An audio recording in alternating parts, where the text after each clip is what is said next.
Muchas gracias, Rayo, por venir al canal a colación de pues lo que ha pasado las últimas semanas, que yo anuncié un día en un directo así de medio refilón de pues me voy a ir de España porque a mí los resultados, yo no pienso pagar esta fiesta, etcétera, etcétera, etcétera. Sacó un clip Wall Street Wolverine. Ese clip se medio viralizó, no había mucha noticia que sacar, sacaron noticias en el 20 minutos, luego en el Plural, ya el youtuber machista, luego en la tele también me llamaron, oye, ¿no querrás venir aquí a defender si tienes que pagar o no tienes que pagar impuestos y demás? Y yo recuerdo que rechacé la intervención en, creo que era en 4, que me habían dicho, no quieres discutir esto que acabas de decir o que acabas de dejar de decir, porque me parece que es un debate como un poco perverso, ¿no? El hecho de que el debate gire alrededor del juicio moral a aquel que decide irse del país y no tanto preguntarse por qué la gente estaría abandonando España en sí. ¿Por qué crees que han conseguido que los marcos del debate giren en torno a esto? Sí, desde luego, centrar el debate en si una persona hace bien o hace mal, o tiene derecho o no tiene derecho, o debería tenerlo pero con restricciones o sin ellas, centrar el debate en eso ya es centrar el debate en algo perverso, ¿no? Que es cuestionar la propia libertad de la persona para establecer su residencia donde considere oportuno por las razones que considere pertinente. Creo que si colocan ese tema en el debate público, pues hay que entrar en él, obviamente. Y yo no rehuyo el debate, por ejemplo, en YouTube. Yo probablemente tampoco habría ido a la televisión, cada vez me apasionan menos los debates en televisión, pero digo, no rehuyo entrar en esos debates en YouTube, porque creo que si por desgracia el tema del debate es ese, que es algo que debería estar sobradísimamente superado y no tener que estar continuamente replanteando o reflexionando sobre ello, pues hombre, si ni siquiera los consensos mínimos están establecidos, habrá que intentar establecerlos. Es como si pues estuviéramos debatiendo sobre si una persona tiene derecho a la vida o tiene derecho a no ser esclavo. Pues diríamos, qué pena, qué triste, qué deplorable que estemos debatiendo sobre esto, pero claro, si el tema de debate público es ese, habrá que entrar. ¿Por qué han conseguido colocar aquí el marco del debate?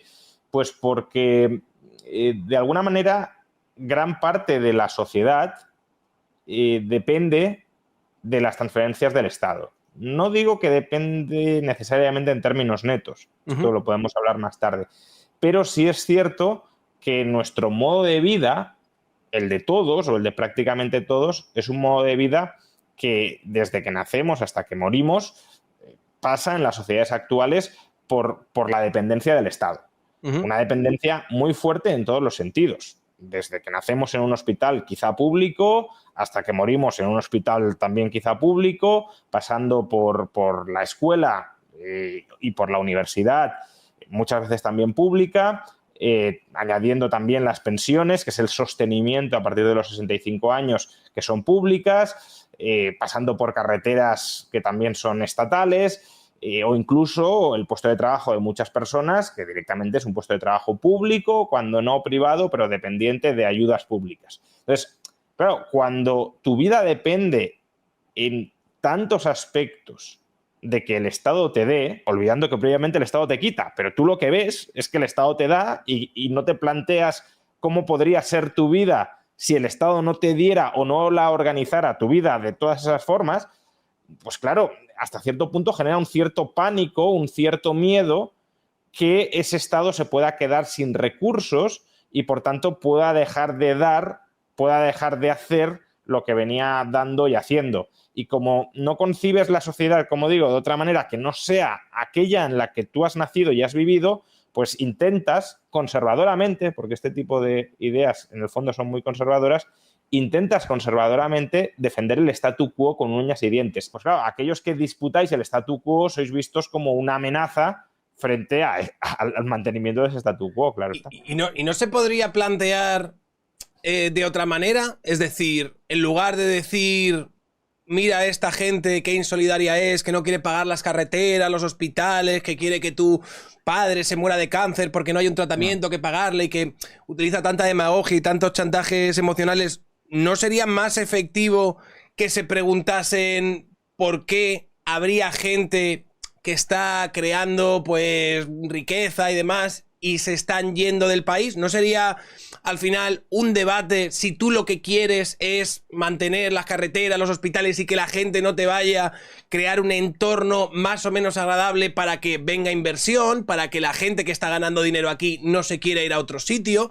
No sé, es que también me parece que, teniendo en cuenta lo que acabas de decir, hay cierta lógica ahí. Sí, esa sería una segunda parte del debate, ¿no? La primera es, como decía, que enfocamos todo el debate en cómo la libertad de las personas queda subordinada o ha de quedar subordinada a mis intereses, que son los intereses del Estado.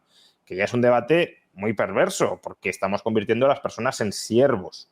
Es decir, tú tienes que quedarte aquí y tienes que trabajar para el Estado, la mitad más o menos del año, para que el Estado me pueda dar a mí lo que yo quiero que me dé.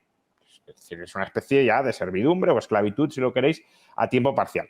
Pero bueno, si nos metemos en ese debate, que creo que en términos morales, en términos económicos sí, pero en términos morales ni siquiera habría que meterse, o habría que repudiar el marco del debate, pero bueno, si nos metemos en ese debate, efectivamente luego existen dos estrategias para lograr esas mismas metas. Es decir, si tú lo que quieres es que el Estado tenga muchos recursos y el Estado con esos muchos recursos pueda dar muchas cosas, pues puedes o aspirar a conservar los recursos que hay dentro y exprimirlos con más saña, o tratar de que dentro haya más recursos. En términos fiscales, subir el gravamen de los impuestos o ampliar bases imponibles. Y aquí es donde entra la famosa curva de Laffer, que tantas veces a mi juicio se aplica de manera bastante populista por la derecha, que si bajas impuestos puede aumentar la recaudación porque puedes atraer a más personas, o que las personas que se queden dentro generen más riqueza, porque esa es otra, no es solo que se vayan, es que, claro, si tú a lo mejor hablamos luego, ¿no? Pero si tú a partir de 40.000, 50.000 euros tienes un tipo marginal efectivo del 60%, estoy incluyendo cotizaciones sociales, claro, tú te planteas, ¿trabajo una hora más al día o no? Claro, si trabajo una hora más al día me quitan el 60%. Por tanto, el rendimiento efectivo de esa hora adicional trabajada es el 40% de lo que me rentaría en términos brutos. Sí, yo he hablado con muchos youtubers que de hecho, por ejemplo, ven lo que yo hacía de, tú subes 4 vídeos al día al canal secundario, haces tal, y muchos de ellos me han dicho, mira, a mí no me conviene hacer eso, claro, porque en el momento en el que empiece a ganar más de lo que estoy ganando ahora, me empezarían a quitar casi el 40%, no recuerdo exactamente qué porcentaje era sobre el IRPF, pero entonces al final... Pero ya no solo eso, Sergio, ya no solo... Sí. Es decir, aunque te estén quitando ya el 60%, las horas al día son limitadas. Entonces, si tú eliges trabajar más horas, estás escogiendo menos tiempo libre, menos ocio. Entonces, claro, cuantas más horas trabajes, a más ocio renuncias. Y el tema es que cada hora adicional, sobre todo ya en determinados tipos marginales, no te renta al 100%, te renta al 40%. Entonces, llega un momento en el que dices, oye, dejo de trabajar más horas y disfruto del tiempo libre, porque el tiempo libre de momento aún no lo graban con ningún impuesto, con lo cual ahí tengo un 100% de disfrute y en el otro me queda un 40%. Claro, si te quedara un 100%, puedes decir, oye, pues me compensa renunciar a una hora más de ocio para ganar X euros en esta hora adicional de trabajo. Pero claro, si es X euros menos el 60%, dices, oye, pues me quedo jugando a la consola o salgo con los amigos o lo que sea. Entonces, no es solo que la gente se vaya, es que la gente que se queda dentro trabaja menos y genera menos riqueza de la que tendría incentivos a trabajar. Entonces, claro, tú puedes plantear el debate, bueno, ampliemos las bases imponibles. Yo creo que ahora mismo en España, y por desgracia, todavía hay margen para subir impuestos sin que la reducción de bases imponibles como consecuencia de esa subida de impuestos sea mayor que lo que se recauda además por exprimir más a la gente. Es decir, que todavía subiendo impuestos se recauda más, pero eso no significa que para todo el mundo sea así.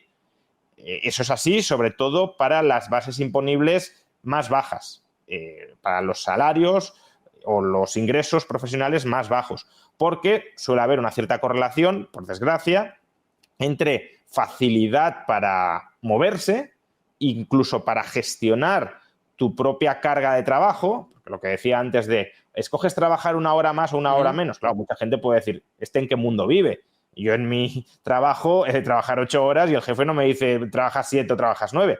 Cierto, en muchos trabajos no existe esa autonomía por parte del trabajador para escoger su carga de trabajo, pero los autónomos sí la tienen y también asalariados de más alto nivel sí la tienen, sí pueden escoger echarle más o menos horas para, por ejemplo, captar más o menos clientes para su empresa y cobrar más o menos en función de los clientes captados. Entonces, suele haber una cierta correlación entre ingresos altos y capacidad para trasladarte fuera del país o capacidad para modular las horas que trabajas. Entonces, en ese tramo de ingresos altos, sí es bastante verosímil, no conozco cálculos, pero sí es bastante verosímil que sí conozco cálculos respecto a las rentas del capital, no a las rentas del trabajo. A las rentas del capital, de hecho, es como voy a decir. A las rentas del trabajo no lo conozco, pero sí es verosímil que haya ciertos efectos Laffer positivos. Es decir, que si subes impuestos, en esos tramos altos probablemente recaudes menos. No en el conjunto de la población, pero sí en determinados tramos altos, o al menos, y como mínimo, y esto creo que no va a admitir mucha discusión, en determinadas profesiones. Determinadas profesiones fácilmente deslocalizables, si tú empiezas a apretar las tuercas, pues se te van a ir y vas a terminar recaudando menos. Con lo cual, al final, subiendo impuestos, ¿a costa de quién recaudas más? De aquellos que tienen menos facilidad para moverse, menos facilidad para administrar su carga de trabajo, que se suelen corresponder con rentas más bajas y que suelen ser aquellos que reclaman más impuestos porque consideran que con más impuestos tendrán un Estado que les dará aquello que esperan lograr del Estado porque no han conseguido vivir, pensar, experimentar, concebir una forma alternativa de organizar la sociedad que no pase por un Estado tan gigantesco como el que han convivido durante toda su vida.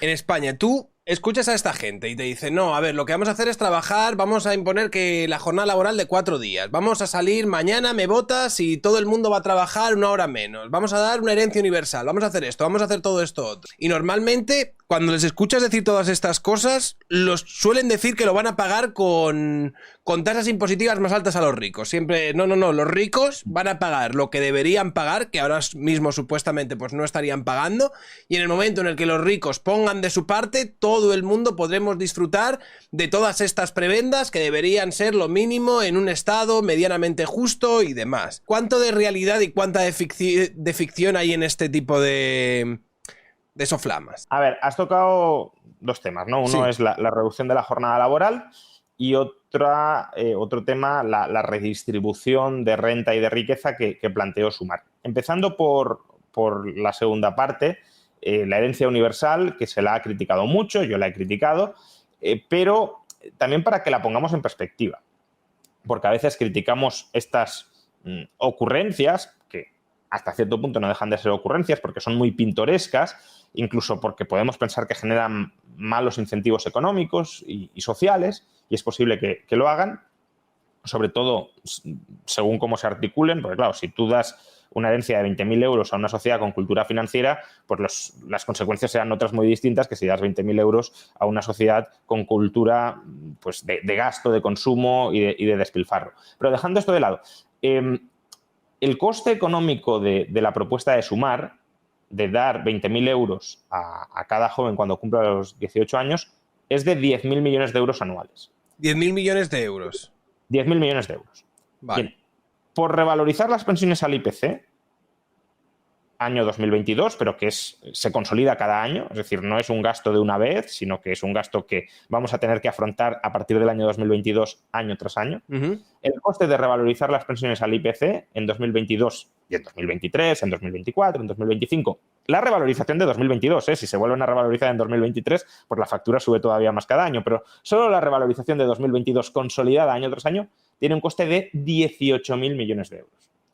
Por tanto, claro, tú en el corte viralizado te quejabas, es que me han duplicado, triplicado la cuota de autónomos, que luego decías que no era exactamente de momento. A ver, dije que era como 600, yo pago 510 euros de cuota autónomo, sí, pero pagarás 600 si te quedas. Pagaré 600 si me quedo. Es un error respecto a 2023, pero no es un error respecto a lo que viene, ¿no?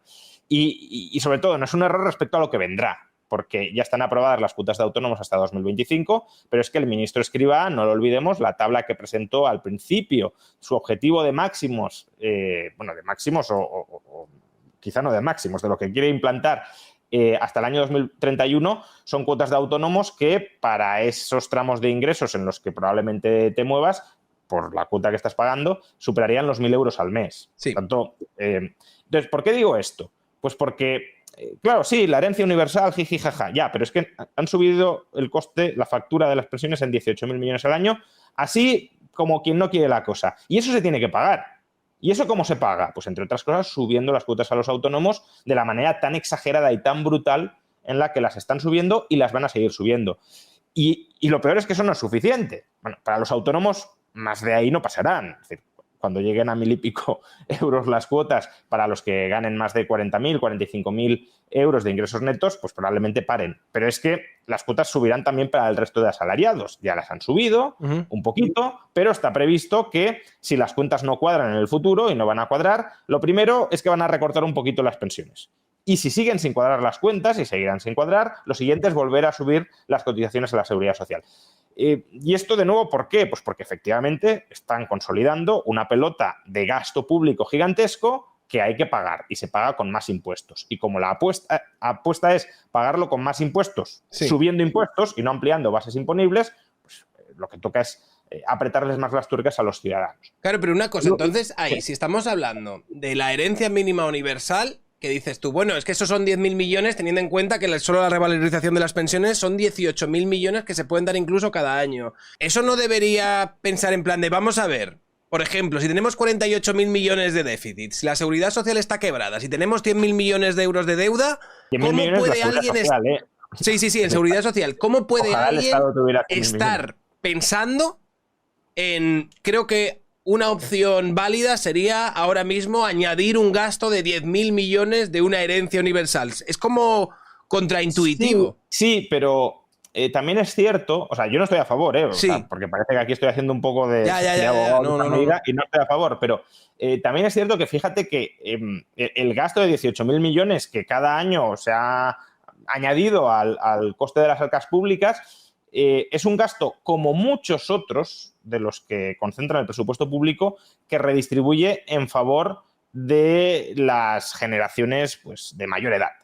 Y en cambio, política social, desde un punto de vista socialdemócrata, ¿no? Política social, política pública social para los jóvenes, lo cierto es que hay bastante poca. Los jóvenes son una clase, una generación bastante maltratada económicamente, y no maltratada porque sí, sino por medidas estatales que perjudican sus expectativas vitales. Por ejemplo, el encarecimiento del precio de la vivienda es en gran medida consecuencia de la restricción de la posibilidad de incrementar la oferta en las grandes ciudades. La accesibilidad al mercado de trabajo es consecuencia de la sobreprotección laboral de aquellas personas que ya llevan muchos años dentro de una empresa y que es muy costoso despedirlas, y por tanto los nuevos que entran son de alguna manera pues el fusible o el desecho, ¿no? o el recambio de usar y tirar. Y luego también pues, las pensiones, que se suben las cotizaciones sociales a las generaciones actuales para cubrir las pensiones cada vez mayores de los pensionistas actuales, y eso no supondrá un incremento de las pensiones de esa generación que hoy está pagando las cotizaciones sociales, porque la última subida de cotizaciones sociales que hemos tenido es una subida que no devenga nuevos derechos a pensión, es decir, pagas más pero no vas a cobrar más de pensión. Y además es que no se van a poder pagar las pensiones que nos dicen que se van a pagar. Por lo tanto, claro, tenemos una generación joven muy maltratada desde múltiples frentes, y probablemente me deje alguno, y bueno, pues alguien plantea una política redistributiva en su favor. Yo la critico porque en general estoy en contra de que el Estado quite a la gente su propiedad para dársela a otras personas, pero que creo que el foco de la crítica estaría más justificado hacia la revalorización indiscriminada de las pensiones en 2022 que hacia la herencia universal, por pintoresca que nos pueda parecer la idea, que desde luego también me lo parece. Eso con respecto a la herencia universal. Pero ¿no crees que un poco la crisis de los jóvenes está más relacionada, por ejemplo, con el hecho de que tienen difícil acceso al mercado laboral, teniendo en cuenta, claro, por ejemplo, la educación que tenemos y todas estas cosas? He dado tres formas en las que el Estado perjudica a los jóvenes. Una de ellas era la legislación laboral, que bloquea su accesibilidad. Pero otra puede ser también la educación pública. El Estado te succiona una parte muy considerable de tus ingresos a través de impuestos, y con eso te proporciona los servicios públicos que el Estado te quiere proporcionar.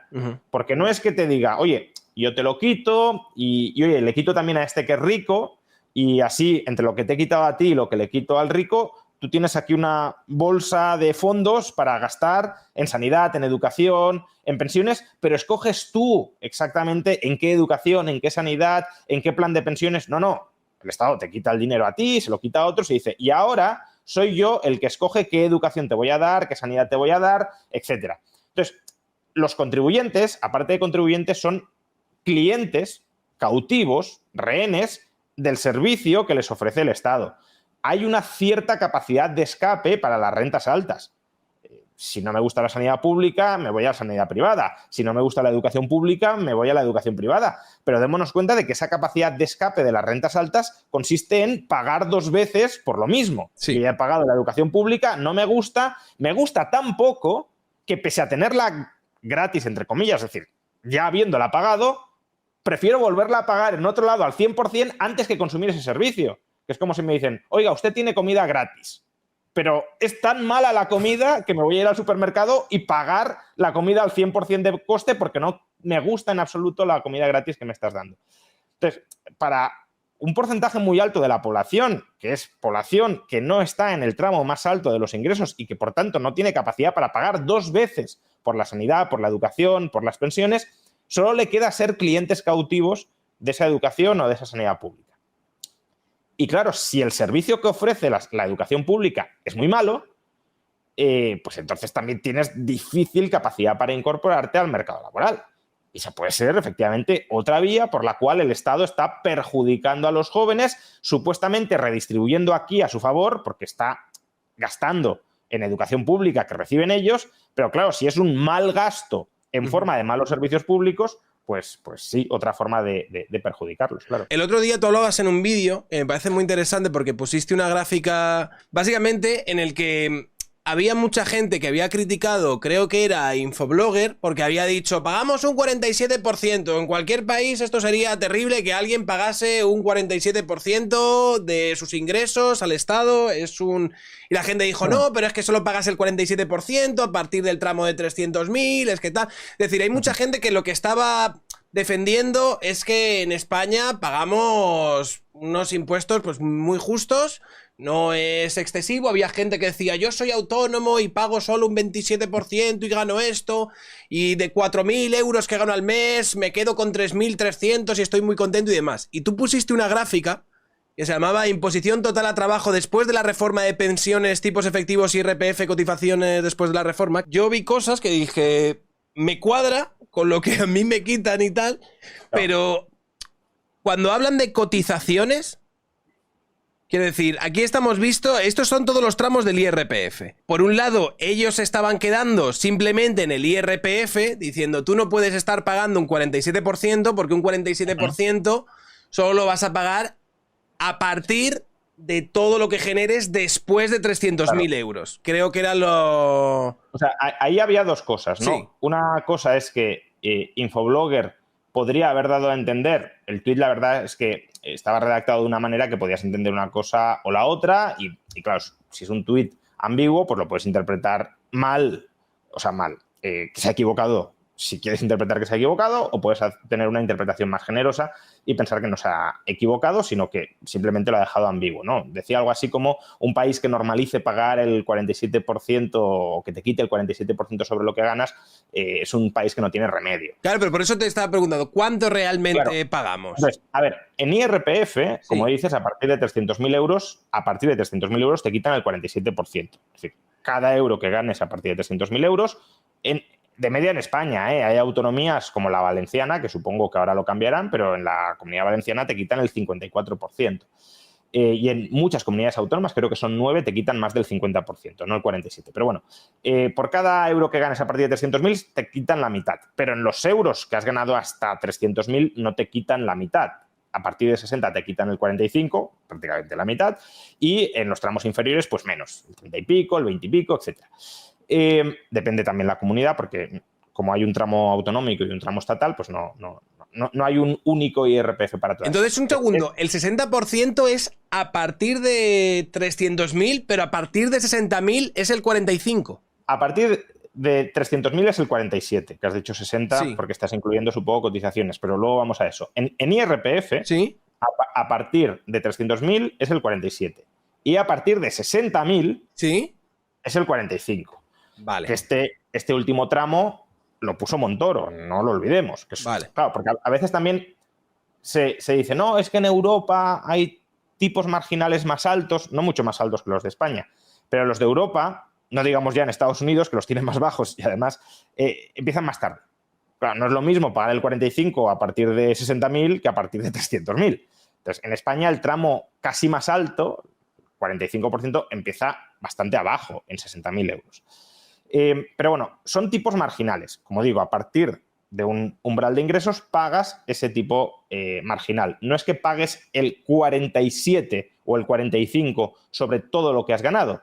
Eso solo sería asintóticamente así, es decir, solo tendería a converger con eso si ganaras, pues no sé, 20 millones de euros. Claro, si a partir de 300 hasta 20 millones pagas el 47, pues en términos medios pagarás prácticamente el 47, será el 46,9, 46,8. Entonces, claro, si Infoblogger quería dar a entender que a determinadas personas les quitaban en IRPF la mitad, el 47% de lo que ganaban, eso era incorrecto. Claro, uno también podía interpretar que te quiten la mitad de lo que ganas a partir de 300.000 o prácticamente la mitad a partir de 60.000, pues ya es algo que normalizarlo supone que un país no tiene remedio. Es decir, que alguien que gane 1.000 euros más a partir de 60.000 le quiten 450 euros, pues es un atraco. No podía interpretar que estaba diciendo eso y eso sí sería correcto. Lo que pasa es que incluso si hablamos en términos medios, es decir, lo que pagas en relación, en términos promedio, con lo que has ingresado, no marginales sino medios, si incluimos las cotizaciones sociales, el tuit de Infoblogger se quedaba corto, como podemos ver en este gráfico. En este gráfico vemos que los tipos efectivos medios, IRPF y cotizaciones sociales sobre determinados tramos de renta, pues es que a partir de 20.000 euros el tipo efectivo ya medio, no marginal, medio, ya se acerca al 50%.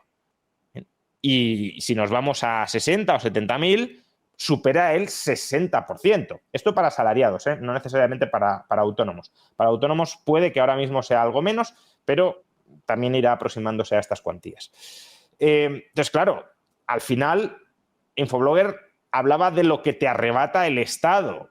Y claro, es que esto el Estado te lo arrebata. Es verdad que luego algunos, y esto también conviene matizarlo, dicen, bueno, es que no es lo mismo el IRPF que las cotizaciones sociales, y efectivamente no son lo mismo. El IRPF es un impuesto, es decir, pagues lo que pagues de IRPF, vas a recibir exactamente los mismos servicios del Estado que si no hubieses pagado nada. Uh-huh.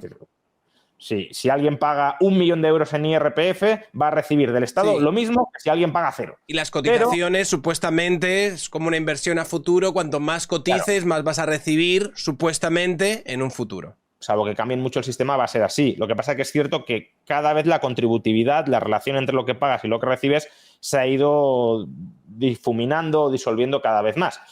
Porque suben las pensiones mínimas, no suben las máximas y, por tanto, se van ajustando. Pero bueno, aún así, cuanto más pagues, es cierto que más pensión cobras y, por tanto, puedes decir, oye, esto el Estado me lo quita, pero luego me lo devuelve, me lo reintegra más o menos de manera proporcional a cómo he contribuido yo. Bien, veremos qué sucede en 2050, cuando el sistema de pensiones esté en su momento de máxima tensión, pero eso no cambia el hecho de que te estén quitando ese dinero con cotizaciones sociales. Vale, que luego te lo devuelven. Faltaría menos que el Estado te quitara el dinero y no te devolviera absolutamente nada de lo que te ha quitado. Pero yo no puedo administrar ese dinero. A lo mejor yo no quiero invertir en el plan de pensiones público que me obliga a comprar el Estado, porque la Seguridad Social no deja de ser eso, una especie de plan de pensiones bastante arbitrario, bastante politizado, pero un plan de pensiones, y yo preferiría pues invertir en inmuebles, o preferiría invertir en renta variable, o preferiría simplemente poder escoger qué hago con ese dinero, aunque sea para invertir en ese plan de pensiones que me está ofreciendo el Estado. Con lo cual, el Estado te lo quita. Que luego te lo devuelvas es otro tema, que en 30, 40 años te lo devuelvas es otro tema, pero ahora te lo está quitando, y te está quitando el 50, 60, 65% de lo que ganas. Y eso es desincentivador del trabajo, por lo que decíamos, o porque muchos se van, o porque los que se quedan trabajan menos de lo que podrían trabajar. Vamos con lo de las cotizaciones de yo voy a recibir a lo mejor ¿no? Si yo ahora mismo tengo 34, en 30 años, 31 años, yo me voy a jubilar, voy a haber pagado una pasta en cotizaciones, pero ¿quién me asegura que va a haber dinero en la llamada hucha de las pensiones para Bueno, pagar eso es lo primero. para pagarme una pensión en función de lo que yo he aportado? ¿Cuál Primero, es la situación que se puede dilucidar a corto, medio, largo plazo en lo que respecta a las pensiones con la pirámide demográfica que tenemos en España y todas estas o cosas? sea, las pensiones no se pagan con cargo a ninguna hucha, ¿vale? Eso es lo primero. Las pensiones se pagan con cargo a lo que se recauda cada año en cotizaciones sociales. La hucha no existía antes de 2001, se vació entre efectos prácticos en 2014-2015 se vació y ahora la están volviendo a llenar, pero hemos estado casi una década, si lo queremos, sin hucha y las pensiones se han pagado. Se han pagado también porque la Seguridad Social se ha endeudado, lo que decías antes de aumento de la deuda de 100.000 millones, pero bueno, en cualquier caso las pensiones se pagan con los ingresos de ese año y si hay ahorros en forma de hucha, pues se pueden complementar con esos ahorros y si no los hay y hace falta algo más de los ingresos de ese año, se emite deuda y si te la compran en los mercados, pues te puedes seguir financiando. Ahora están volviendo a llenar la hucha de las pensiones porque nos dicen que la Seguridad Social tiene superávit. En realidad no tiene superávit. Lo que hace el Estado, la Administración Central, es enchufarle más de 30.000 millones de euros a la Seguridad Social para maquillar el déficit. Dice que algunos gastos de la Seguridad Social son gastos impropios, que no los tendría que cubrir la Seguridad Social, sino el Estado con impuestos de todos, y por tanto le enchufa ahí ingresos. Pero eso es simplemente mover el agujero de una administración a otra. En lugar de que el agujero lo tenga la Seguridad Social, lo tiene la Administración Central del Estado. Es verdad que cambia un poco a efectos distributivos, porque si la Seguridad Social es un régimen contributivo, digamos que se sanea esa administración y por tanto se puede mantener en mayor medida el régimen de contributividad a costa de que todos los que pagan impuestos lo sostengan. Pero en términos de agujero financiero, el agujero está ahí. Y por tanto, si ese agujero financiero se mantiene, eso supone pues, más deuda o más impuestos o más recortes en el futuro. Y el problema es que ese agujero va a ir a más. Va a ir a más por la pirámide demográfica de la que hablabas. Es decir, cada vez España va a envejecer más, no va a haber mucha más mano de obra, muchos más trabajadores jóvenes que puedan trabajar, al menos, ahora matizaré un poco esto, pero al menos trabajadores nativos no los va a haber. Hay gente que dice, hay que estimular la natalidad para resolver el problema de las pensiones. Es un discurso pues que, por ejemplo, en el entorno de Vox se escucha mucho y al margen de que yo sea bastante escéptico, tanto en términos morales, yo soy muy pronatalista, ¿eh? Es decir, creo que nazcan niños es muy bueno para una persona, para una sociedad, para una economía. No soy partidario de que el Estado subsidie la natalidad, porque aparte creo que el motivo por el cual una persona debería tener un hijo no es porque le den 500 o 600 euros, pero aparte, más allá de que sea escéptico moralmente con respecto a que el Estado promueva un determinado modelo de sociedad, la eficacia de esas políticas pronatalistas no está demasiado acreditada en ninguna parte. Puede tener un cierto efecto marginal, positivo, pero no para revertir el invierno demográfico en el que estamos. Imaginemos que Vox llega al poder, implementa una agenda pronatalista fortísima y consigue que, pues eso, al cabo de unos cuantos años, la gente, las familias españolas empiecen a tener muchos más hijos de los que tenían hasta ahora. Bien, pero es que el problema con las pensiones lo tenemos en los años 2040, 2050 y hasta 2060. Dicho de otra manera, la gente que tendría que nacer para solucionar el problema de las pensiones ya ha tenido que nacer. Ya no podemos dar marcha atrás y no podemos cambiar eso. Y aunque empiecen a tener hijos en 2030, pues claro, en 2030 una persona se incorporará al mercado laboral 2055, 2056, 2057 o 2060, porque cada vez además la formación se alarga más y además se incorporará de entrada con salarios normalmente bajos porque todavía no eres un trabajador muy productivo.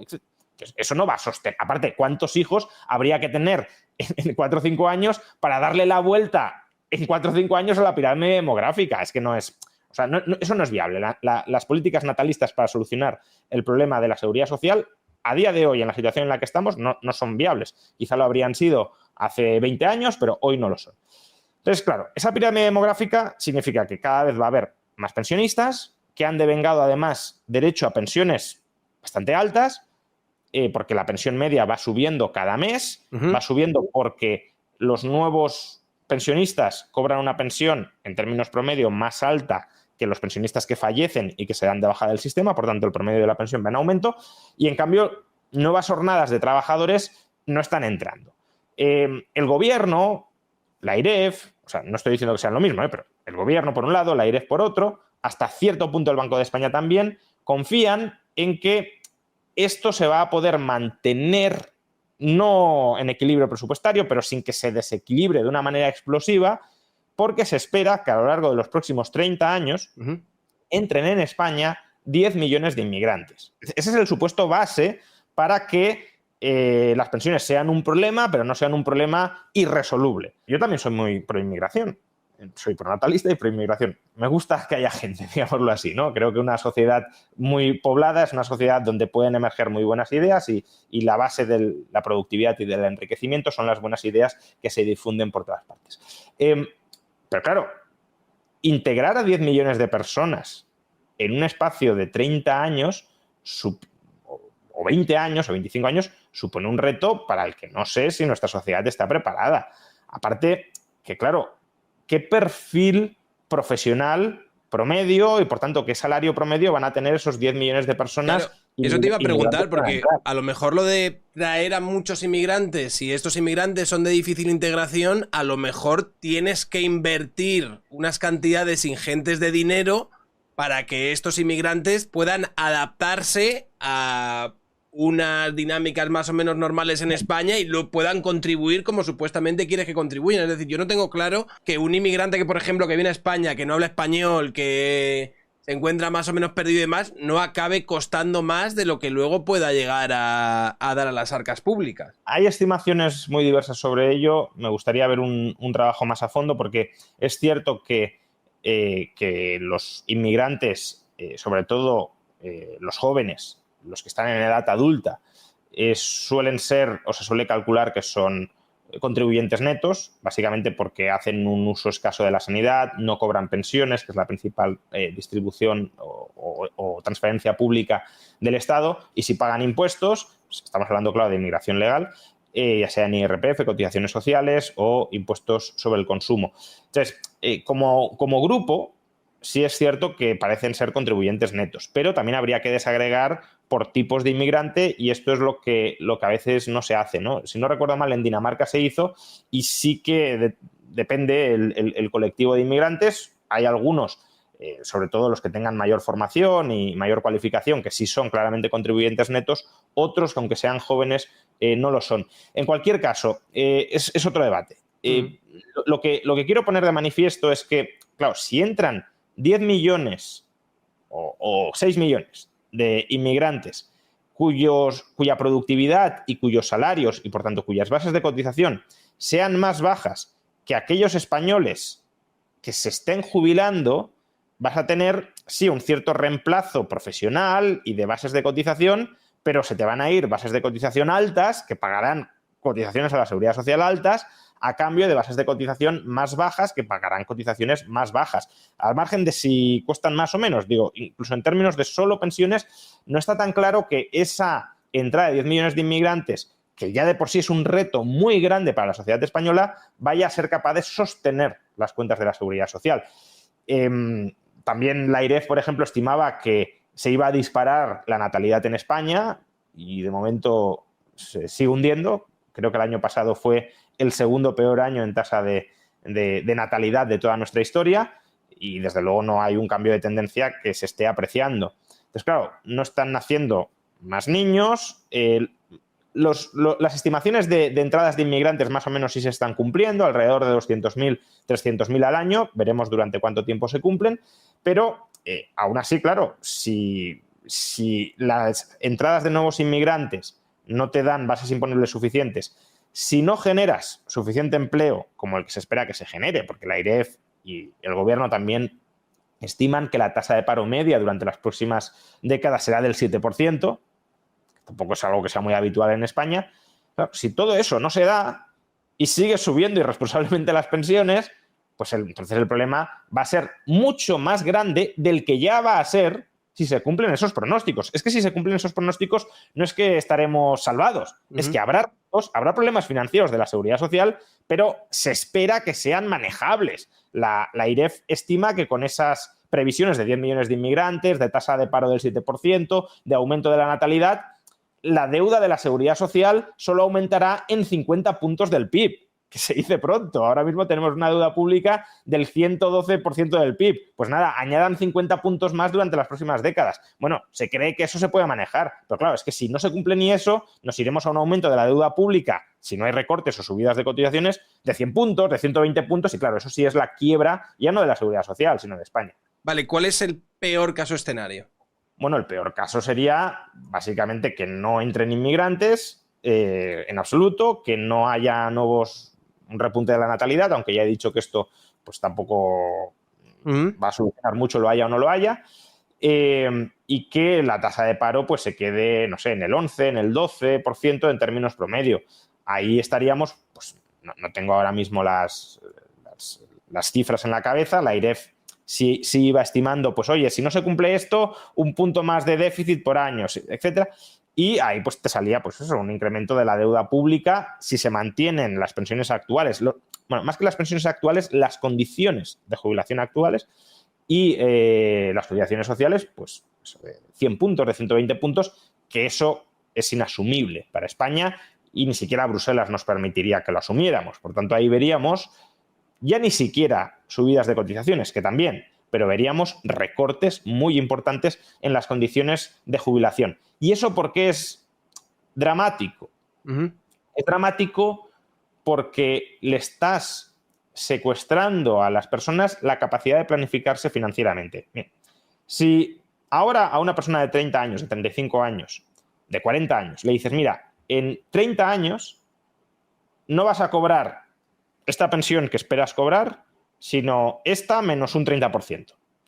Pues bueno, obviamente a nadie le gustaría eso y probablemente habría muchas protestas, etcétera, pero al menos tienes 30 años para planificarte y tratar de compensar el palo que te acaban de dar. Es, oye, pues si yo quiero al jubilarme tener un determinado nivel de vida, un nivel de vida que no tiene por qué ser superior al que tenías cuando estabas trabajando, pero más o menos mantener lo que, pues, no sé, si cobras 100 como trabajador y gastas 70, vamos por caso, 30 lo ahorras, ya sea para pagar la hipoteca, ya sea para acumular activos, pues te queda un tren de vida de 70, ¿no?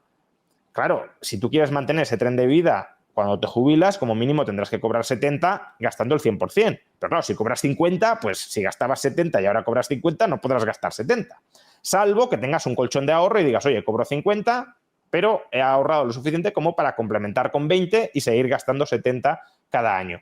Claro, si te lo dicen ahora, como decía, pues puedes ir tratando de incrementar ese colchón para complementar la pensión pública con, llamémosle, pensión privada o complemento privado de jubilación.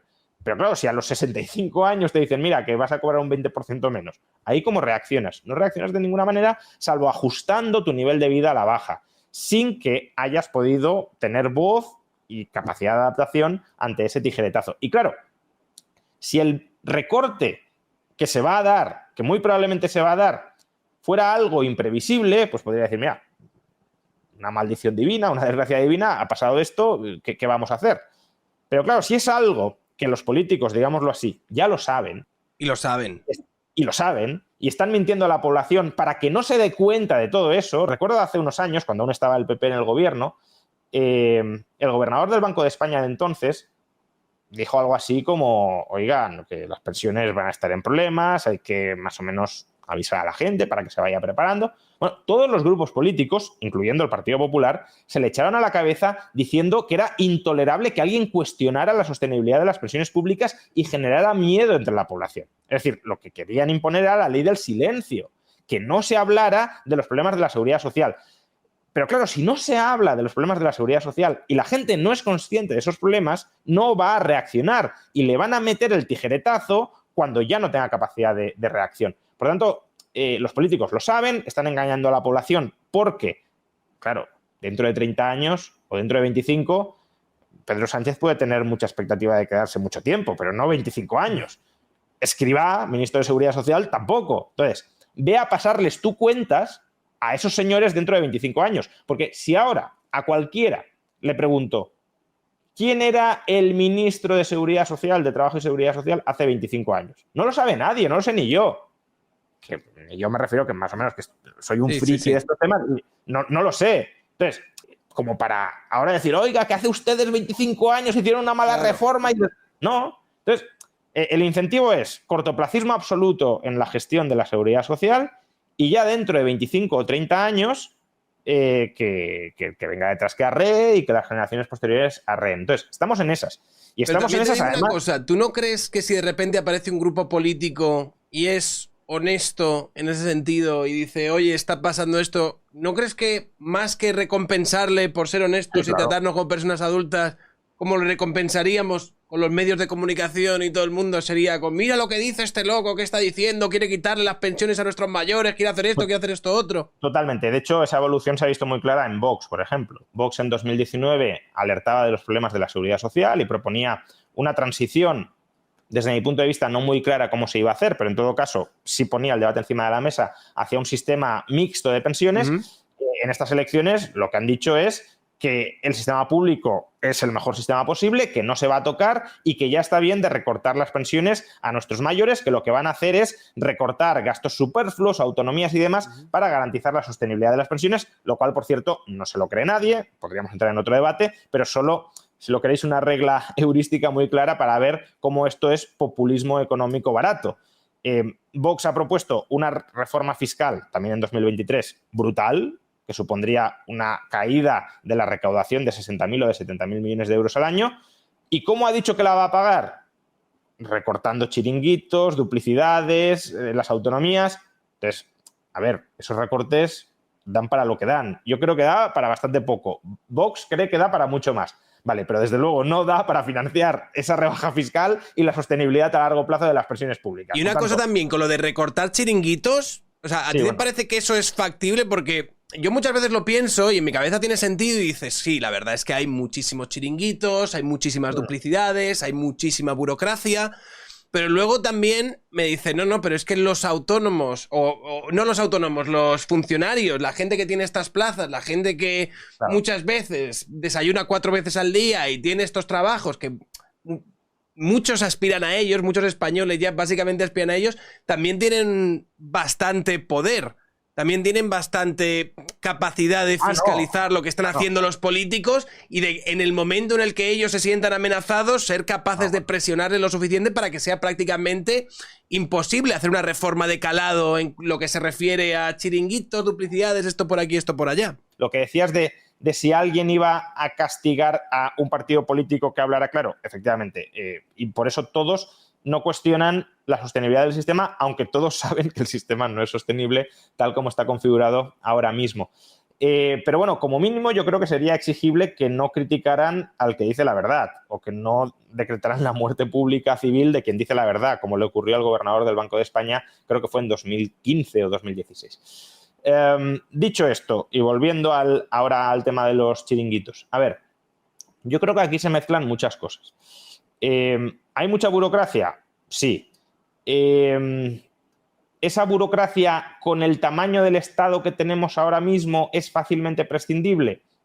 No es tan fácilmente prescindible. Es decir, si tú quieres tener educación pública, sanidad pública, pensiones públicas, carreteras públicas y muchos otros servicios que nadie cuestiona, nadie otros, yo sí lo cuestiono, pero mucha gente no cuestiona que no deban estar, necesitas una burocracia, porque eso lo tiene que coordinar alguien y lo tiene que coordinar a múltiples niveles.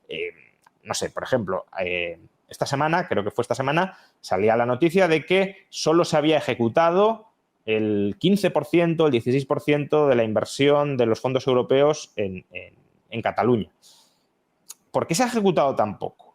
Pues en parte porque la capacidad que tiene el Estado español para gestionar todo ese dinero es una capacidad bastante escasa porque no tiene profesionales cualificados, pero es que además falta gente. Claro, si tú quieres gestionar muchísimo, también con una empresa privada necesitas muchísima gente. Entonces, ¿España gasta mucho en burocracia?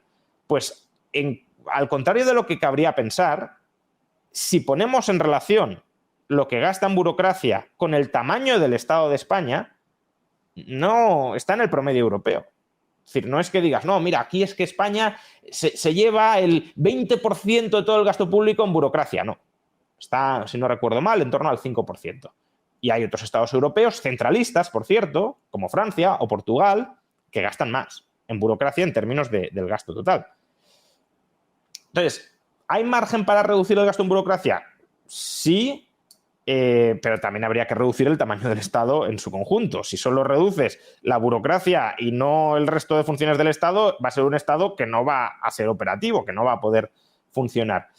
En todo caso, como decías, mucha de esa burocracia también implica empleo público. Y el empleo público tiene un problema, y es que echar gente a la calle a los políticos no les gusta porque les cuesta votos. Ese es un primer problema. Segundo, el empleo público, el segundo problema que mencionabas, es que tiene mucha capacidad de movilización y de hacer lobby. Cuando hablamos de lobby, solo pensamos en empresas presionando a los políticos. Y claro que las empresas, muchas empresas, hacen mucho lobby y algunas muy efectivo para rapiñarnos la cartera a todos a través del presupuesto público. Pero los únicos que hacen lobby no son las empresas. Los funcionarios o los empleados públicos más en general también pueden hacer lobby. Los pensionistas también pueden hacer lobby. Lo vimos con las manifestaciones multitudinarias de pensionistas hace 4 o 5 años. Y los empleados públicos pueden hacer lobby. Y pueden hacer lobby de una manera que terminen tumbando incluso a los políticos. Yo siempre pongo el mismo ejemplo porque me parece muy, muy ilustrativo. De nuevo, año 2014, año 2015, no recuerdo ahora exactamente la fecha, consejero de Sanidad en la Comunidad Autónoma de Madrid, Javier Fernández Laschetti, quien era hasta hace 2 tardes en el gobierno de Ayuso, consejero de Economía y Hacienda, y no ha repetido, o porque lo han purgado, que dicen en Vox, o por lo que dicen, no sé si es verdad o no, porque él no ha querido seguir y se ha querido retirar. En cualquier caso, ya no está en el gobierno. En 2014-2015 sí estaba y estaba como consejero de Sanidad. Javier Fernández Laschetti, que es un político con convicciones liberales, bastante arraigadas, tenía un plan, que era externalizar a empresas privadas todos los hospitales de la Comunidad Autónoma de Madrid. ¿Os podrá gustar o no? Yo alguna vez lo he hablado con él, creo que es un plan que puede salir bien o que puede salir muy mal, porque eso de que el Estado le pague a una empresa privada para que preste un servicio es muy dado a que la empresa capture al Estado y se aproveche de él. Pero bueno, él estaba convencido de que iba a salir bien y desde su punto de vista había que hacerlo. Es decir, no era como algo que quiere hacer un político que dice, bueno, pues si sale bien y si no me da igual. No, él estaba obsesionado, digámoslo así, o muy comprometido con ese plan, porque además en esos años había que recortar el gasto y él pensaba que se iba a recortar el gasto sin merma de la calidad del servicio, incluso mejorando la calidad. Bien. Saca el plan, el presidente de la Comunidad de Madrid, en aquel entonces, Ignacio González, lo apoya públicamente. ¿Y qué pasa? Protestas continuadas del personal sanitario de la Comunidad de Madrid, similares a las que se ha enfrentado Ayuso, pero mayores y más continuas. Huelgas, etcétera. La sanidad madrileña paralizada durante meses. Resultado final. Un político que tenía muy claro, que estaba muy convencido de que tenía que sacar adelante un proyecto, tiene que dimitir. Y dimite. Se va de consejero de Sanidad, teniendo el PP en la Comunidad de Madrid en aquel entonces mayoría absoluta, es decir, pudiendo hacer políticamente lo que quisieran, habiéndole dado el presidente de la Comunidad de Madrid apoyo público a ese consejero y a su plan, estando el consejero de Sanidad plenamente convencido de ese plan, los empleados públicos le doblegan la mano. Entonces, claro, eso se puede dar en múltiples frentes, sobre todo si además el político dice, oye, ¿yo para qué me voy a meter en este fregado si no ni me va ni me viene? Yo lo que quiero es mantenerme aquí en el sillón sin armar mucho ruido. Él prefería irse a renunciar al plan y se terminó yendo. Pero otros políticos ni siquiera se plantean o se colocan en esa disyuntiva. Pero es que aunque se colocaran, a lo mejor los terminan echando, como sucedió con Laschetti. Y luego, en tercer lugar, y tampoco lo olvidemos, es que ahora mismo echar gente no es fácil. Hace falta una ley, o sea, no es fácil, no, es imposible, no puedes despedir a un funcionario. Y a un empleado público que no sea funcionario, personal contratado, tampoco es nada sencillo.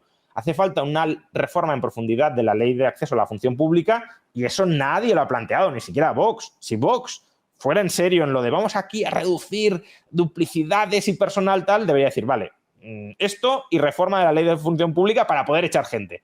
Y no lo llevan en el programa. Entonces, si tú no vas a echar gente, aunque te cargues el estado de las autonomías con reforma constitucional y demás, solo vas a recolocar a esa gente dentro de la administración, no la vas a echar. Primero, no creo que sea tan sencillo, aunque el Estado tuviera capacidad de despedir gente y de reducir duplicidades y de ahorrar mucho. Y segundo, el Estado o los políticos no tengo muy claro que posean esa capacidad, ni de facto ni de jure. Con lo cual, muchas de esas apelaciones a vamos a reducir chiringuitos y demás, creo que son apelaciones vacías. Es el equivalente en la derecha a subir los impuestos a los ricos a la izquierda. La izquierda dice, lo vamos a pagar todo subiendo los impuestos a los ricos. Demagogia. La derecha dice, vamos a financiar todas las bajadas de impuestos o todos los aumentos de gastos en pensiones y demás, recortando chiringuitos, gasto político y duplicidades. Demagogia. No es que no se puedan subir los impuestos a los ricos, de hecho la izquierda los sube, no es que no haya margen para recortar algunas de esas cosas, pero no es ni mucho menos la panacea, ni da para todo lo que dicen que va a dar, pero no por poquito, sino por muchísimo. Es tan deprimente lo que cuentas porque al final parece como no se puede arreglar algo que no quiere ser arreglado. Por eso te vas. O que no aceptas ser arreglado. Esa es una de las razones por las que yo he dicho, entiendo, este es el proyecto que tienen de país y además pero no solo es un proyecto. Yo creo que ahí te focalizabas solo en, es verdad, en no, a ver, la yo en ese validación. clip además estaba divagando porque estaba pues aquí en directo tranquilamente. Claro, pero que al final no es solo un problema de Sánchez, que quizá sea la postura exacerbada del problema que estamos tratando de visibilizar, pero tampoco nos creamos que si no hubiese salido Sánchez esto iba a cambiar de una manera radical. Te pongo un ejemplo. El sistema de cotización a los trabajadores autónomos que tú mencionas en ese clip y que es uno de los motivos por los que te vas, y yo lo entiendo porque luego también decías, hombre, no es de lo que más me quitan, pero sí es de lo que más me fastidia, obviamente, es que te dupliquen o te vayan a triplicar o cuadruplicar, como es el proyecto, algo que estabas pagando y que además no crees que tengas que pagar porque no quieres cotizar para recibir lo que te están prometiendo que te van a dar, pues fastidia y mucho. Pero bueno, ese proyecto tan salvaje es un proyecto de Cristóbal Montoro con el gobierno del Partido Popular de Mariano Rajoy. Lo que ha hecho el PSOE ha sido rescatarlo, no sé si ajustarlo un poco al alza, pero en esencia es el proyecto del PP. Y por eso el PP no votó en contra de ese proyecto. No votó en contra. El PP ese proyecto lo apoyó. Y Vox, en su programa electoral, no plantean derogarlo. Es verdad que votaron en contra, y eso les honra, Ciudadanos también, pero no plantean ahora derogarlo. No sé si porque no quieren generar ruido con eso o porque ya han dicho, bueno, pues ya que está establecido, lo vamos a dejar, porque al final es más recaudación y a los políticos les gusta más recaudación. Si pueden recortar de otros sitios y tener más recursos de otras partes para darlo a lo que a ellos les interese, mejor que recortar de todas partes y decir, oye, me había comprometido con esto, con lo otro y con aquello y no me da todo. Pues mira, esto que no arma ruido lo dejamos y nos centramos en otro. Entonces, yo no digo que, claro, si hubiese habido una enmienda a la totalidad al sanchismo, pues quizá podrías haber dicho, oye, a lo mejor este país está empezando a cambiar algo de orientación ideológica y aunque no vaya a haber ningún cambio muy radical, pues al menos dejará de aumentar el Estado y lo que se está reclamando es menos Estado, no lo sé. Tampoco soy muy optimista con respecto a eso. Hoy mismo, por ejemplo, acabo de colocar un tuit de chiringuitos, pues en Aragón, gobierno PP-Vox, han creado un observatorio de familia, en este caso de energía, pero bueno, da igual. Yo había leído también que iban a aplicar como una perspectiva, en vez de la perspectiva de género, como una perspectiva de familia, es que al final de mentalidad para todas las políticas que se hiciesen y demás.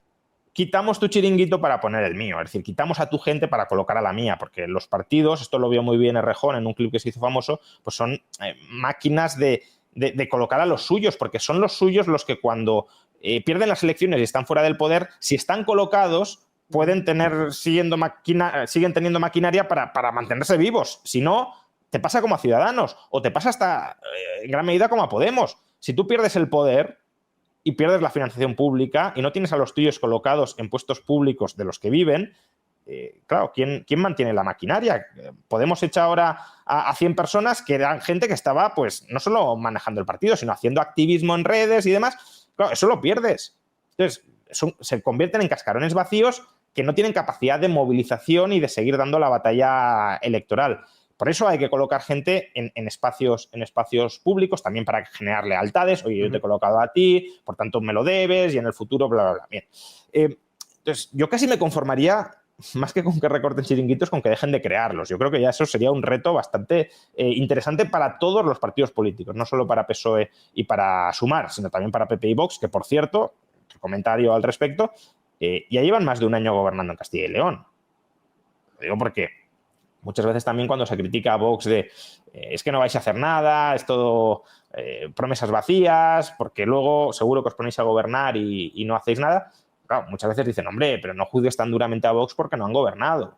Bueno, en Castilla y León ya llevan más de un año gobernando. Y de momento, esa profundísima revolución fiscal que nos prometía Vox, recortando todos los chiringuitos, etcétera, etcétera, que supuestamente daba para tanto, se ha traducido en Castilla y León en una rebaja de medio punto del primer tramo del IRPF. Eso es todo. Entonces, claro, si hay tanto gasto que se puede eliminar, ¿qué hace la Junta de Castilla y León, PP y Vox, no eliminándolo? Porque es que además sería absurdo, ¿no? Podrían bajar ahí muchísimo los impuestos y dirían, fijaos, ni Ayuso en Madrid, nosotros en Castilla y León somos la verdadera derecha pro impuestos bajos y pro recorte de gasto. No han hecho nada. ¿Por qué? Porque lo que decíamos, no da para tanto y al final lo que hacen en muchos casos es reemplazar unos chiringuitos por otros y ni siquiera recortar los que hay. Que no digo que sean pocos, digo que en cuanto a monto total de gasto, imaginad que hay 1.000 chiringuitos y que cada chiringuito, o 2.000 chiringuitos, o 3.000 chiringuitos, y que cada uno cuesta 1 millón, 1,5 millones de euros. Que no es tanto. Pero bueno, es que nos iríamos a 5.000 o 6.000 millones de euros, que no digo que sea poco, vamos. El ingreso mínimo vital cuesta menos de eso. Pero es que, claro, si el IRPF son más de 100.000 millones de euros, un recorte de 4.000 o 5.000 con el déficit que tú estabas mencionando antes, ¿para qué da? Pues da para reducir un poco el déficit, pero no para bajar impuestos. Te quería hacer una última pregunta y es, o sea, ¿cuáles serían para ti, a grandes rasgos, las reformas económicas que podrían, de alguna manera, ya no te digo arreglar el problema que tiene España, pero sí conducirlo un poco en la buena dirección? O sea, si ahora hubiese un partido político que tuviese la potestad o la capacidad para llevar a cabo esta reforma sin que nadie le dijese nada, sin que no se le revolucionasen los funcionarios, sin que no le montasen huelgas, ¿cuál crees tú que serían los, no sé, 1, 2, 3 puntos más importantes? Es decir, hay muchas cosas que se pueden hacer que no implican quizá cambios en el tamaño del Estado, que es a corto plazo lo más complicado. Yo apuesto por reducir muchísimo el tamaño del Estado, pero reconozco que a un horizonte de un año vista o de una legislatura vista no se puede reducir tanto. Tanto, por un lado, porque la mayoría de la gente no lo quiere. Es decir, hay cosas del tamaño del Estado que se pueden reducir si quisiéramos de la noche a la mañana. La educación. La privatizas de la noche a la mañana y ahí pues reduces 50.000 millones de euros el gasto público. Bien. Pero claro, la gente no quiere privatizar toda la educación. Entonces, no lo puedes hacer. Pero es que luego, además, hay otras partidas de gasto que, aunque la gente quisiera recortarlas de la noche a la mañana, no se pueden recortar de la noche a la mañana, como las pensiones. Claro, tú no puedes decir, oye, dejamos de pagar pensiones. No, porque hay gente que, los pensionistas que han devengado ese derecho, no tienen ahorro propio porque durante toda su vida laboral se les privó de ese ahorro por las cotizaciones sociales y claro, si tú ahora cortas el gasto en pensiones, pues quedarían básicamente para pues, la beneficencia, ¿no? Entonces, tanto por cuestiones ideológicas, culturales, como por cuestiones operativas, no puede reducir mucho a corto plazo el tamaño del Estado. Yo lo que me plantearía y a lo que aspiraría es a congelar y en el margen reducir el tamaño del Estado, pero sobre todo congelarlo a largo plazo. Brasil, esto no lo sabía, lo aprendí cuando Lula llegó al poder, tiene una enmienda constitucional, que por tanto es una enmienda reforzada en la Constitución, que no introdujo Bolsonaro, es previa, que congela el tamaño del Estado, es decir, no permite que el tamaño del Estado supere un determinado porcentaje del PIB, no recuerdo ahora.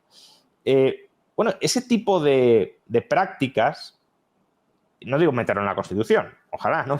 Pero, como proyecto político de, oye, congelemos el tamaño del Estado, congelemos el gasto público y que cada año el Estado se vaya haciendo más pequeño en términos relativos respecto a la economía y también, pues conforme se vayan jubilando funcionarios, no reponer la plaza, etcétera, etcétera, ¿no? Y darle progresivamente más salidas a la gente para que busque alternativas al Estado. En Madrid yo creo que más o menos, si miramos en perspectiva los últimos 15, 20 años se ha hecho algo parecido a esto. En Madrid el 40% de la población tiene seguro de sanidad privada, tiene un porcentaje, no recuerdo ahora, pero el más elevado de España, colegios privados. Entonces, mucha gente en Madrid, no digo la mayoría, pero sí ya un porcentaje de la población que no es el 1, el 2 o el 3%, sino que puede ser el 25, 30, 35%, ya ha experimentado en ámbitos muy importantes cómo se vive sin Estado.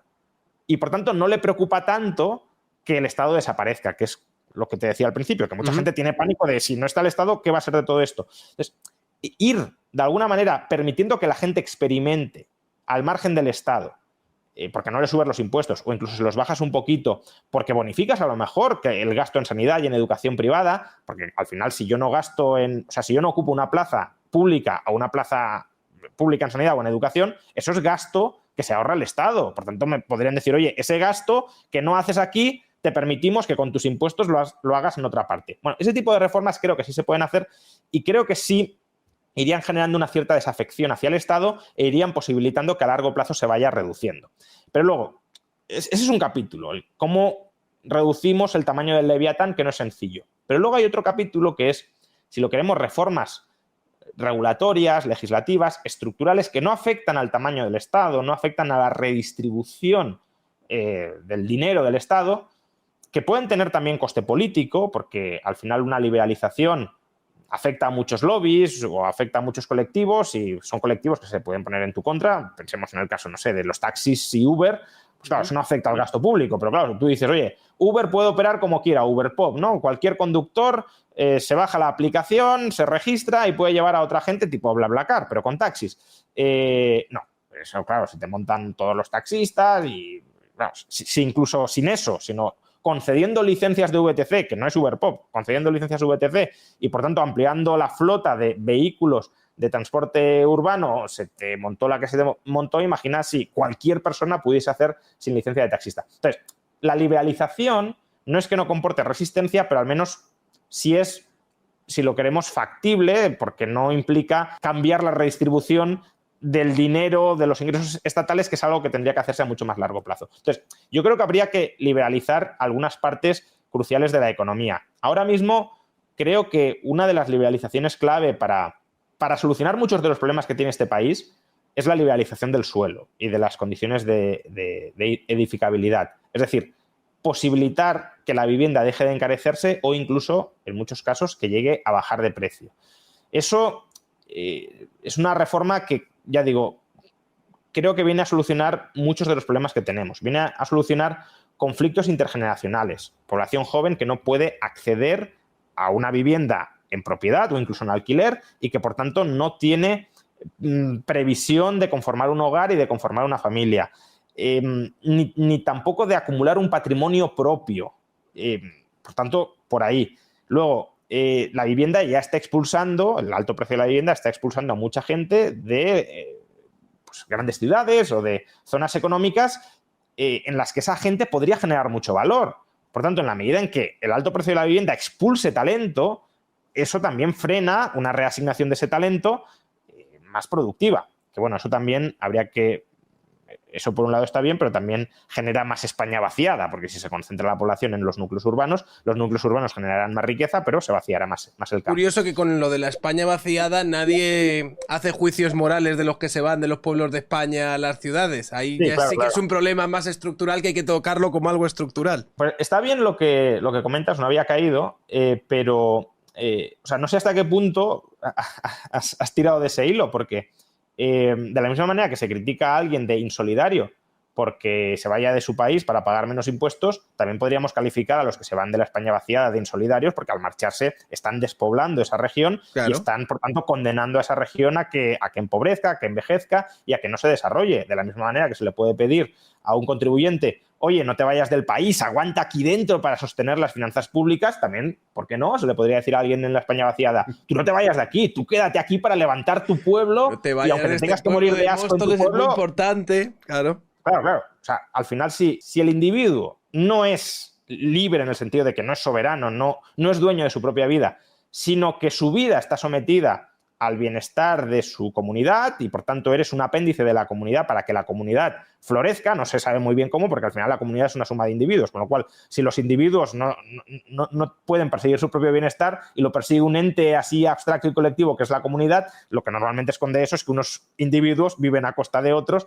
y unos someten a otros. Pero bueno, si dijéramos, no, es que el individuo queda subordinado a la comunidad, bueno, pues entonces no te vayas tampoco de tu lugar de origen y no busques una mejor vida en una gran ciudad, ¿no? Bueno, entonces, yo creo que la liberalización del suelo también incrementaría incluso los salarios efectivos de los que están en las grandes ciudades, porque es verdad que en la medida en que haya una especie de monopolio, oligopolio, no me gusta usar el término porque no es preciso, no es que toda la vivienda esté en manos de una única persona, pero es verdad que la oferta de vivienda es muy inelástica y eso genera rentas extraordinarias para los propietarios de vivienda, y esas rentas extraordinarias que cobran al vender una vivienda o al alquilar una vivienda, que no les estoy criticando, porque al final, pues si compras una vivienda y la sacas en alquiler, mejor que la dejes una vivienda inhabitable y no la saques en alquiler. Pero el hecho de que no se pueda incrementar mucho la oferta genera rentas extraordinarias, y eso son rentas extraordinarias que reducen los salarios efectivos de los trabajadores. Creo que liberalizar el suelo y las condiciones de edificabilidad ayudaría mucho a destensionar muchos problemas de redistribución o de distribución de riqueza en España, y también a dinamizar la economía. Luego, otra reforma fundamental sería en el ámbito de la educación. Ya lo he mencionado muchas veces, bastantes personas hemos creado ahora una nueva universidad que se llama Universidad de las Hespérides, que es una universidad online, oficial, con sede en Canarias, pero que como es online se puede cursar estudios en toda España, y empezamos los grados oficiales y los másteres oficiales el 2 de octubre. Lo digo también si alguien se quiere apuntar, que busque información, Universidad de las Hespérides. Bueno, el viacrucis para sacar adelante esta universidad ha sido, vamos, inenarrable. Esta universidad originariamente se quería crear en Madrid. El gobierno de Cristina Cifuentes, del Partido Popular, bloqueó la universidad, porque un político puede bloquear la creación de una universidad y la puede bloquear además sin demasiados aspavientos, porque para crear una universidad en España necesitas, atención, una ley ad hoc de la Asamblea Autonómica en la que se autorice la creación de esa universidad. Con lo cual, si el gobierno regional de Madrid, de Cristina Cifuentes, como fue el caso, dice, nosotros no vamos a llevar esta ley a la Asamblea de Madrid, esta ley no se va a votar. No es ni siquiera que te voten que no y que te digan no sale, es que te dejan el proyecto en el sueño de los justos de manera indefinida y, por tanto, te bloquea el proyecto mientras tienes a inversores con varios millones de euros ya desembolsados para crear la universidad diciendo, no, es que aquí estamos esperando a ver si el político le viene en gana, porque además es una decisión enteramente arbitraria, no tienen ninguna obligación de votar que sí, pueden votar que no, porque no me da la gana crear una universidad, que se cree una universidad liberal en España, o que vosotros en concreto creéis una universidad, pues indefinidamente. Entonces, no se pudo crear en Madrid, costó mucho y se ha creado en Canarias, pero tampoco pensemos que una vez creas la universidad ya te autoorganizas como quieres. No, las regulaciones, tanto en términos, no sé, de oferta de títulos universitarios. En España no puedes crear una universidad que digas, oye, mira, yo soy muy bueno en economía y en administración de empresas, pues voy a ofrecer un grado de economía, un grado de administración de empresas y un máster en economía. Una universidad hiperespecializada. En Estados Unidos sí se puede, por supuesto. Aquí no. Aquí, antes de que reformaran la ley, la universidad, cualquier universidad, tiene que empezar con 8 titulaciones y además de varias áreas del saber. No puedes decir, mira, pues AD, finanzas, economía. No, sí. Tiene que ser economía, medicina. Oiga, que yo tengo especialidad en economía, no en medicina o en informática. Pero es que con la reforma de la ley que ha hecho este gobierno, creo que son 12 titulaciones o 13 titulaciones. Pues ya te hipertrofian los gastos. Ya, además, tienes que someter cada titulación a la revisión de una burocracia que se llama la ANECA, que te tiene que aprobar el plan de estudios.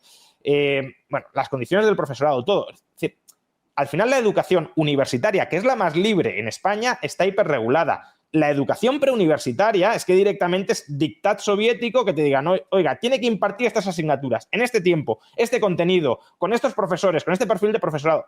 Entonces, claro, el hecho de que te planifiquen desde arriba qué conocimientos se han de impartir, lo decías tú antes, ¿qué pasa si formamos mal a los jóvenes? Pues claro, si se dictan leyes para formar mal a los jóvenes, para mantenerlos anquilosados profesionalmente en el siglo XIX o en los albores del siglo XX, pues eso socialmente es un drama, porque no hay nadie que diga, oiga, que sus planes de estudio me parecen una basura, yo voy a crear un buen plan de estudios que revolucione el mercado, que rompa el mercado y que demuestre en el mercado que es muy bueno. Es que no puedes. Fíjate, intentaron cambiar el plan de estudios para que en lugar de ser 4 o 5 años, que era una barbaridad de tiempo que pasaban los estudiantes, fuesen 3 y lo tuviesen que compatibilizar con 1 o 2 años de prácticas, y todos los profesores, o hubo una huelga brutal de profesores que dijeron, no, que nosotros queremos seguir trabajando y tal, y porque no lo pudieron sacar adelante. De aquí de nuevo encontramos que cuando el Estado te dice te voy a ofrecer esto, o sea, te cobro impuestos y te ofrece educación pública, te ofrece educación pública de un proveedor concreto que son estos profesores. Y estos profesores tienen una serie de intereses de yo doy estas asignaturas, las he dado toda la vida y ahora no me cambies de la noche a la mañana, no me digas que voy a dar menos y me vas a despedir, o no me digas que voy a dar otra cosa distinta que me tengo que volver a preparar desde cero y reciclar formativamente. Pero es que el problema no es solo que eso afecte a la educación pública, es que regulatoriamente termina contaminando a toda la educación. Entonces, que tú no te puedas diferenciar significativamente porque claro, tú dices, bueno, 3 años, es que a lo mejor han de ser 7, o a lo mejor ha de ser 1, es que no lo sabemos. O a lo mejor no se trata de ofrecer títulos completos, sino, oye, mira, voy a comercializar este módulo de valoración de activos. ¿Por qué tengo que aprender toda la carrera de finanzas? A lo mejor solo me interesa aprender a valorar activos o este tipo de activos. Entonces, que eso no lo puedas hacer, y no se puede hacer, al menos oficialmente, no por una universidad. Se puede hacer por academias privadas, pero no por una universidad, y desde luego en etapas preuniversitarias no lo puede hacer nadie dentro de los estudios reglados. Pues claro, te condena a que lo único que se enseñe en un país sea lo que decida el burócrata, y si el burócrata se equivoca y se suele equivocar, pues se equivoque todo el país. Y de la misma manera, pues podríamos hablar de reformas en el mercado laboral, pero estas 2 reformas, vivienda y educación, creo que son 2 reformas muy importantes. También reformas en el tamaño de las empresas, porque la productividad en España lleva estancada durante 30 años y en gran medida por el tamaño de las empresas, que la regulación de alguna manera incentiva a que se queden las empresas estancadas en empresas pequeñas o medianas, que no crezcan. Yo también recuerdo cuando yo estaba en una empresa privada, teníamos, creo que no llegaba a los 50, porque en el momento en el que pasábamos de 50 empleados, ya de repente para mi jefe eso era un dolor de huevos imposible y tal. Entonces lo mantenía todo en un límite para no pasarse de 50 empleados. Si uno ve la densidad de empresas en España o en cualquier país, porque no es un problema exclusivo de España, aunque en España se da agravadamente, pues uno va viendo que hay muchas empresas de un trabajador, algo menos de 2, algo menos de 3, pero bueno, más o menos la cantidad de empresas por tramo de trabajadores sigue una trayectoria descendente más o menos previsible. Bueno, en ciertos umbrales, por ejemplo, 50 trabajadores, hay una caída de golpe. O sea, no es que de 49 a 50 o de 48 a 49 la reducción es la que esperarías, pero de 49 a 50 hay muchísimas menos empresas de las que esperarías. ¿Por qué? Porque la legislación afecta. Y si las empresas no crecen, las empresas no tienen economías de escala, no pueden invertir tanto en I+D, o no pueden internacionalizarse con tanta facilidad, y todo eso termina afectando a la productividad del trabajador, porque si el trabajador trabaja en una empresa que no genera mucho valor añadido, no generará mucho valor añadido. Claro. Y si no genera mucho valor añadido, no percibes un sueldo alto. Entonces, bueno, hay muchas cosas que no afectan a la hacienda pública, que se podrían reformar y que se deberían reformar y que hasta cierto punto le darían un vuelco al país, pero no un vuelco fiscal, eso también tengámoslo claro. Pues muchas gracias, Juan Ramón Rayo, tío, por estar aquí una hora con nosotros, pues contestando las preguntas que te hemos hecho y todas estas cosas.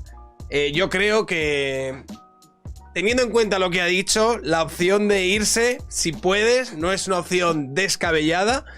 Creo que España ahora mismo tiene una muy difícil solución, y fíjate que esto último que le hemos planteado es si de repente apareciese un político que tuviese una voluntad específica y no le pusiesen todas las trabas y palos en las ruedas que cabría que le pusiesen, por lo que probablemente esto no vaya a suceder. Pero bueno, Rayo se va a quedar aquí con vosotros dando la batalla cultural desde... Yo no creo que me vaya por cuestiones personales y familiares, más que nada. Si no, pues probablemente también. O sea, yo también he ido modificando muchas partes. Claro, yo antes trabajaba 100% atado en Madrid, obviamente. Platos de televisión, universidad. Ahora realmente lo hago casi todo desde casa.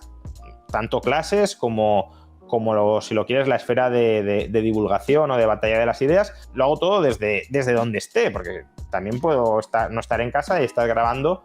Ya lo he hecho en alguna ocasión. Y sí, este verano se estaba grabando de vacaciones. Efectivamente. Entonces, bueno, no sería nada difícil desde un punto de vista técnico que me trasladara a otro país. Pero, bueno, de momento, al menos no está en previsión. Muchas gracias, Juan Ramón Rayo, por estar aquí con nosotros. Se agradece. Hasta luego, Juan. Chao, chao.